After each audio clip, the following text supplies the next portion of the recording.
आज है 26 जून। सुनते हैं प्यारे बाबा के आज के साकार मधुर महावाक्य। बाबा कहते हैं, मीठे बच्चे, तुमने ईश्वर की गोद ली है मनुष्य से देवता बनने के लिए।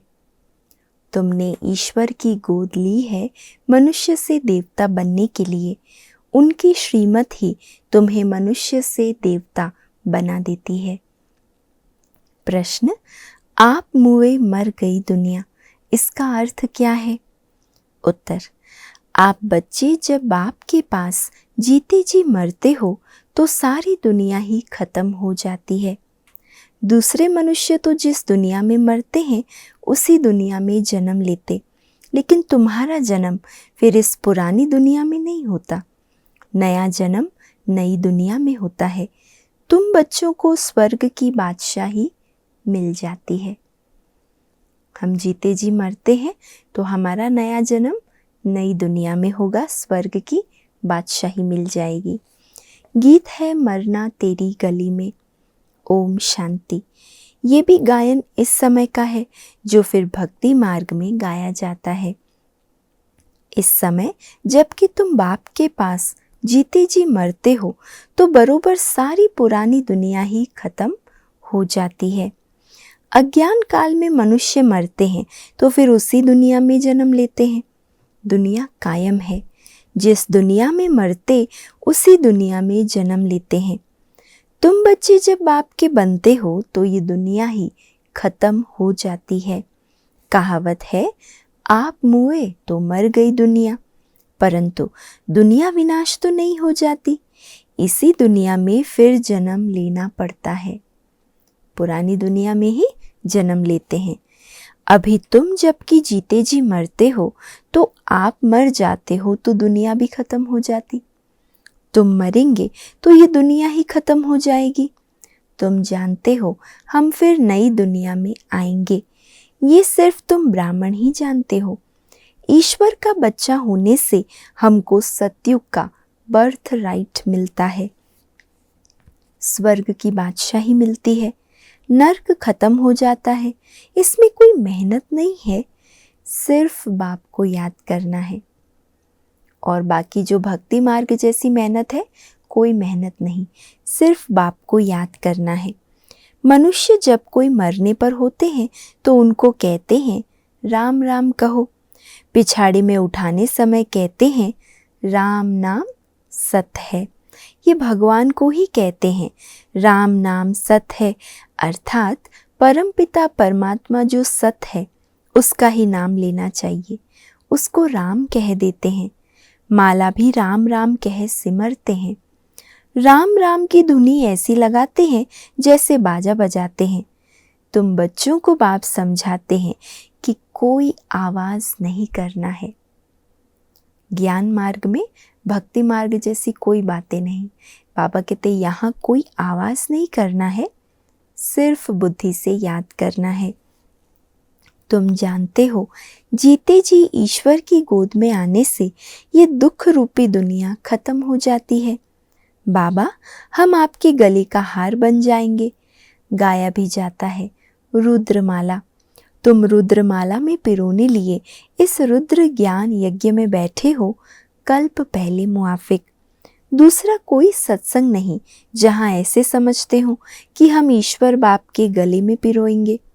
बाप से तो जरूर वर्षा मिलेगा। बाप कौन कहते हैं? आत्मा। आत्मा में ही मन बुद्धि है ना। बुद्धि समझती है फिर कहती है। पहले संकल्प आता है, फिर कर्मेंद्रियों से कहा जाता है।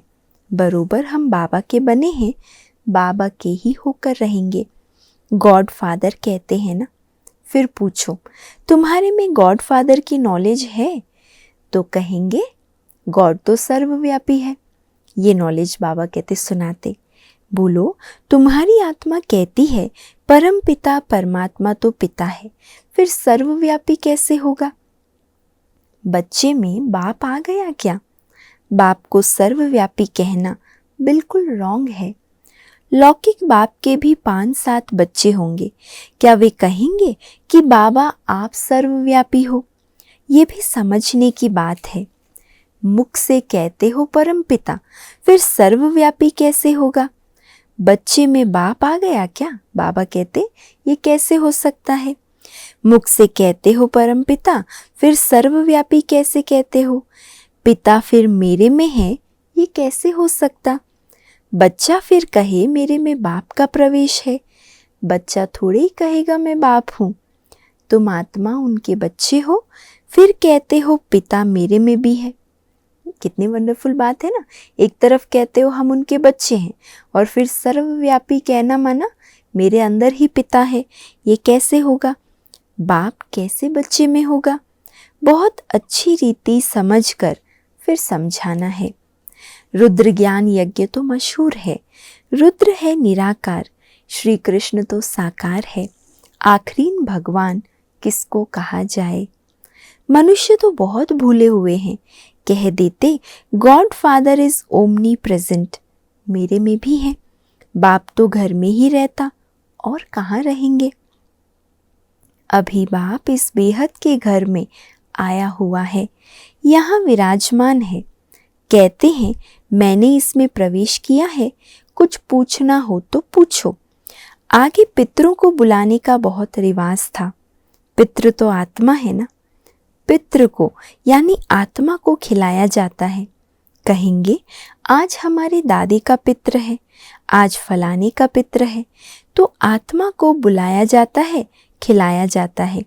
समझो किसका स्त्री से प्यार है, उसकी आत्मा को बुलाते हैं। कहते हैं हमने हीरे की फुल्ली पहनाने का वायदा किया था, ब्राह्मण को बुलाकर उसे हीरे की फुल्ली पहनाते हैं। बुलाया तो आत्मा को ना, शरीर थोड़े ही आया। तो जो हीरे की फुल्ली थी वो तो ब्राह्मण के शरीर ने पहनी। आत्मा भले किसकी भी आई, लेकिन शरीर तो नहीं आता। ये रस्म भारत में ही है। जैसे तुम सूक्ष्म वतन में जाते हो, कोई मर गया तो उनका भोग लगाते हो, सूक्ष्म वतन में वो आत्मा आती है। ये है बिल्कुल नई नई बातें। जब तक कोई अच्छी रीति ना समझे तब तक संशय उठता है, ये क्या करते हैं? ब्राह्मणों की रस्म रिवाज देखो कैसी है। इस समय सभी मनुष्य मात्र तमो प्रधान है। बाबा तो है ही पतित पावन, वह कभी तमो प्रधान नहीं होते। मनुष्य को पतित पावन नहीं कहेंगे। पतित पावन माना सारी दुनिया को पतित से पावन बनाने वाला। वो तो एक बाप के सिवाय दूसरा कोई हो न सके। धर्म स्थापक तो आते हैं अपना अपना धर्म स्थापन करने। क्रिश्चियन धर्म का सिजरा वहाँ है। पहले क्राइस्ट आया, फिर उनके पिछाड़ी भी आते रहेंगे, वृद्धि को पाते रहेंगे। वह कोई पतित को पावन नहीं बनाते, नंबरवार उन्हों की संख्या आती है। पतित पावन तो इस समय चाहिए जबकि सब कब्र दाखिल हो जाते हैं। सबको पावन बनाने वाला एक ही है। ये तो समझते हो बरोबर इस समय सारी दुनिया जड़ जड़ी भूत है। बनिन ट्री का मिसाल देते हैं। बहुत बड़ा झाड़ होता है, उनके नीचे बहुत पार्टियां जाकर बैठती है। उसका फाउंडेशन सड़ा हुआ है, बाकी सब टाल टालियाँ खड़ी है। ये भी झाड़ है। मनुष्य ट्री एक बनियन ट्री जैसे बाबा मिसाल देते हैं, ऐसे ये ह्यूमन ट्री है। देवी देवता धर्म का जो झाड़ है उसका फाउंडेशन उल्टा ऊपर है और जड़ एकदम कट गई है, बाकी सब है। बीज हो तब तो फिर से स्थापन करें। बाप कहते हैं मैं फिर से आकर स्थापन कराता हूँ। ब्रह्मा द्वारा स्थापना, शंकर द्वारा विनाश। बरोबर अनेक धर्मों का विनाश हुआ था इस महाभारत लड़ाई में। जो राजयोग सीखते थे उन्हों की फिर राजधानी स्थापन हो गई। तुम जानते हो अभी हम बाबा के पास जाएंगे, फिर नई दुनिया में आएंगे, फिर झाड़ वृद्धि को पाता रहेगा। देवी देवता धर्म जो था वो इस समय प्राय लोप है। तो बाप कहते हैं मैं फिर से आकर आदि सनातन देवी देवता धर्म की स्थापना करता हूँ। भारत जो ऊंच ते ऊंच था उनको अब ग्रहण लगा हुआ है। कामचिता पर बैठने से इस समय सारी दुनिया काली हो गई है। अब फिर तुम ज्ञानचिता पर बैठ गोरे बनते हो। तुम जो श्याम बन गए हो, श्याम से गोरा सुंदर बनाने वाला है परमपिता परमात्मा। उनकी श्रीमत मिलती है। परमपिता परमात्मा की आत्मा तो एवर प्योर गोरी है। आत्मा में ही खाद पड़ती है। सोने का मिसाल है। अभी तुम जानते हो इस पुरानी दुनिया का विनाश होना है, सबका मौत है। फिर तुमको कहने वाला कोई नहीं रहेगा कि राम राम कहो। ये मौत ऐसा होता है जो सब मरेंगे। अभी कितने मरेंगे, कितनी खाद मिलेगी, तो क्यों नहीं धरती फर्स्ट क्लास अनाज देगी। इतने सारे मनुष्य आत्माएं खत्म होंगी, शरीर सब खाद के रूप में परिवर्तन हो जाएंगे, तो धरती को फिर कितनी ताकत मिल जाएगी। सतयुग में सब हरे भरे सब्ज हो जाएंगे। सड़ी हुई चीज को खाद कहा जाता है। किचड़ा जलकर खाद बन जाता है। खाद बनने में भी टाइम लगता है। इस सृष्टि को भी नया बनने में टाइम लगेगा।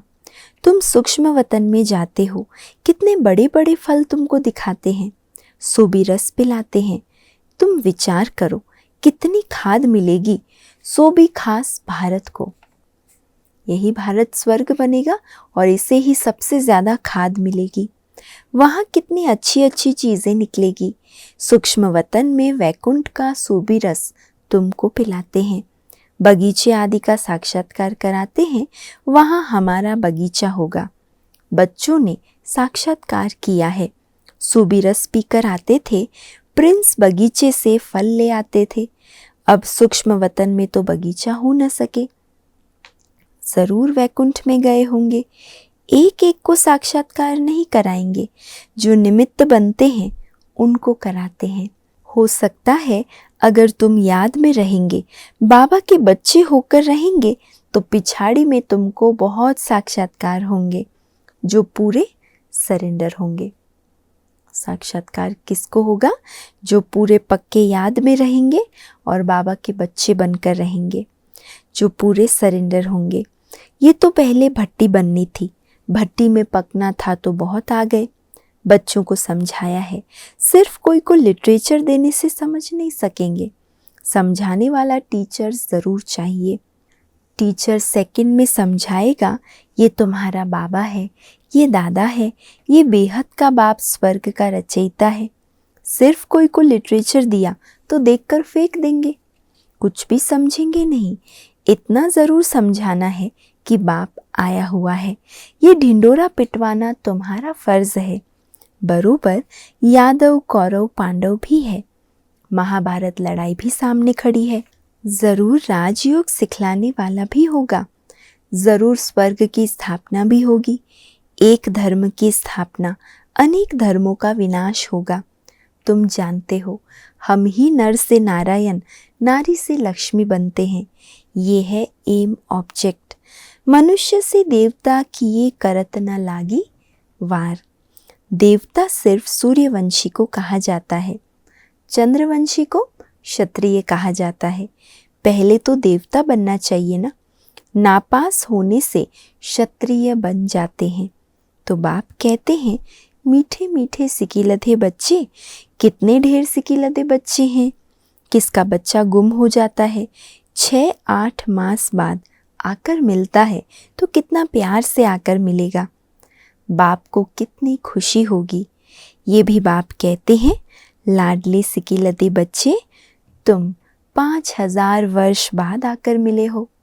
तो हम बाबा के बहुत लाडले बच्चे हैं, बहुत बहुत सिकीलधे हैं, क्योंकि हम तो 5000 वर्ष के बाद बाबा से मिलते हैं।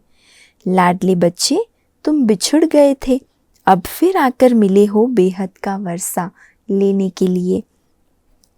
DT world sovereignty is your God fatherly birthright. बाबा तुमको बेहद की बादशाही देने आया है। ये है हेवनली गॉड फादर। कहते हैं तुम बच्चों के लिए कितनी बड़ी सौगातें लाए हैं, परंतु इतना लायक बनना है। बाबा कहते मैं तो बहुत बड़ी सौगात लाया हूँ, बेहद की सौगात, लेकिन सौगात लेने के लिए लायक भी बनना है। श्रीमत पर चलना है। बाबा मम्मा कहकर फिर अगर भूल गए या फारकती दे दी तो गले का हार नहीं बनेंगे। बच्चों को कितना प्यार किया जाता है। बाप बच्चों को सिर पर रखते हैं। बेहद के बाप के कितने बच्चे हैं। बाबा कितना ऊंच चढ़ाते हैं। पाँव में जो गिरे हुए हैं उन्हों को भी ऊपर चढ़ाते हैं। भक्ति में तो हम यही गाते आए ना, भगवान हम तेरे चरणों की धूल हैं। और बाबा ने क्या किया, हमें उठाकर पवित्र फूल बना दिया, अपने माथे पर सजा दिया, है ना। कूले पर चढ़ाता है ना पिता बच्चों को, ऐसे बाबा ने हमको ऊंचा उठाया। तो कितना खुशी में रहना चाहिए और श्रीमत पर चलना चाहिए। एक की मत पर चलना है। अपनी मत पर चला तो यह मरा। श्रीमत पर चलेंगे तो तुम श्रेष्ठ मनुष्य अर्थात देवता बनेंगे। क्षत्रिय तो फिर भी 2 कला कम हो गए। यहाँ है ही मनुष्य से देवता बनने का, क्षत्रिय नहीं। बाप पूछते हैं ना कि कितने नंबर में पास होंगे। आबरू अर्थात इज्जत रखना। पिता बच्चे को पूछेगा ना, मेरी इज्जत का ख्याल रखना। बेहद का बाप भी कहते हैं सूर्यवंशी बनो। जानते हो विजय माला 108 की ही पास हुई है। फॉलो करना है मम्मा बाबा को। आप समान स्वदर्शन चक्रधारी बनाकर शिव बाबा के आगे सौगात ले आते हैं। बाबा पूछते हैं कितने को आप समान बनाया। कितने मज़े की बातें हैं, तुम ही समझ सकते हो, नया कोई बिल्कुल नहीं समझेगा। ये मनुष्य से देवता बनने की कॉलेज है। कोई को तो 7 रोज़ में ही बहुत रंग चढ़ जाता है, कोई को तो बिल्कुल नहीं चढ़ता। छी कपड़े पर बड़ा मुश्किल से रंग चढ़ता है। कपड़ा अगर बहुत मैला है तो रंग जल्दी नहीं चढ़ता, बहुत मेहनत करनी पड़ती है। पहली बात बच्चों को समझाई कि पहले सबको बोलो बेहद के बाप को तुम जानते हो। कहते हाँ, मेरे में भी है, सर्वव्यापी है। यही ज्ञान सुना देते हैं। हाँ, हम बेहद के बाप को जानते हैं, वो मेरे में, आप में, सब में है। अरे तुम्हारे में भी है, फिर तो पूछने की बात ही नहीं। कहते हो बाप है तो फिर बाप तेरे में अथवा मेरे में कैसे हो सकता। बाप है तो बाप से वर्षा जरूर मिलना चाहिए। पहले अलफ पर समझाओ। बाप कहते हैं, हे मेरे सिकिलधे बच्चे, ऐसे कोई सन्यासी या गुरु गोसाई नहीं कह सकते। तुम जानते हो बरोबर हम शिव बाबा के सिकिलधे बच्चे हैं। 5000 वर्ष बाद फिर आकर मिले हो स्वर्ग का वर्षा लेने। जानते हो हम स्वर्ग के मालिक थे, फिर हम ही मालिक बनते हैं। स्वर्ग में जाना जरूर है, फिर पुरुषार्थ अनुसार ऊंच पद पाना है। जाना तो है स्वर्ग में, लेकिन पुरुषार्थ ऐसा करना है कि ऊंच पद पाए। अच्छा, मीठे मीठे सिकिलधे बच्चों प्रति माता पिता बाप दादा का याद प्यार और गुड मॉर्निंग। रूहानी बाप की रूहानी बच्चों को नमस्ते और हम सब रूहानी बच्चों की रूहानी माता पिता बाप दादा को याद प्यार, गुड मॉर्निंग और नमस्ते। धारणा के लिए आज का मुख्य सार। पहला, मम्मा बाबा को फॉलो कर सूर्यवंशी में आना है, अपनी मत पर नहीं चलना है, श्रीमत से ऊंच देव पद पाना है।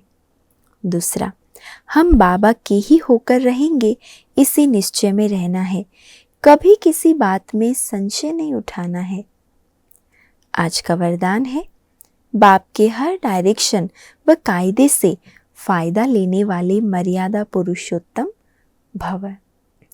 बाप के हर डायरेक्शन और कायदे से फायदा लेने वाले मर्यादा पुरुषोत्तम भव। कहा जाता है जितना कायदा उतना फायदा, इसलिए अमृत वेले से जो भी कायदे बने हैं उनसे कभी किनारा नहीं करो।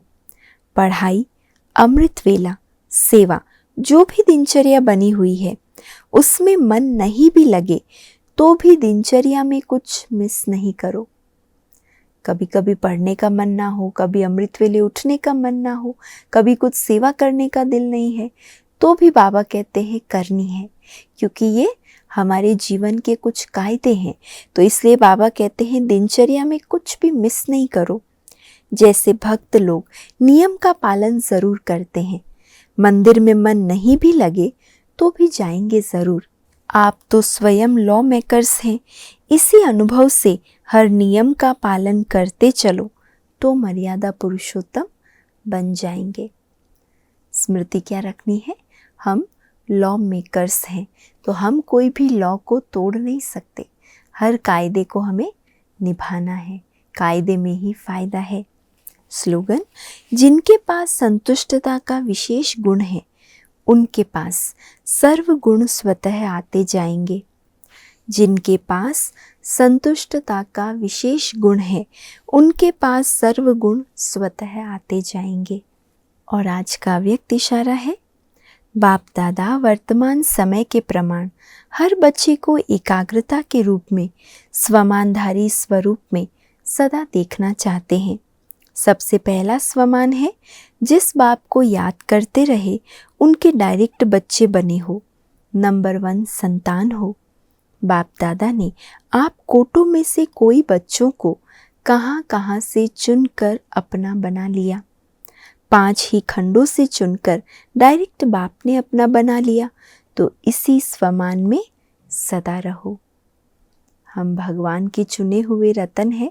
कहाँ से कहाँ बाबा ने हमें लाकर बिठाया है, ऊंचा उठाया है। इसी स्वमान में सदा स्थित रहो। अच्छा, ओम शांति।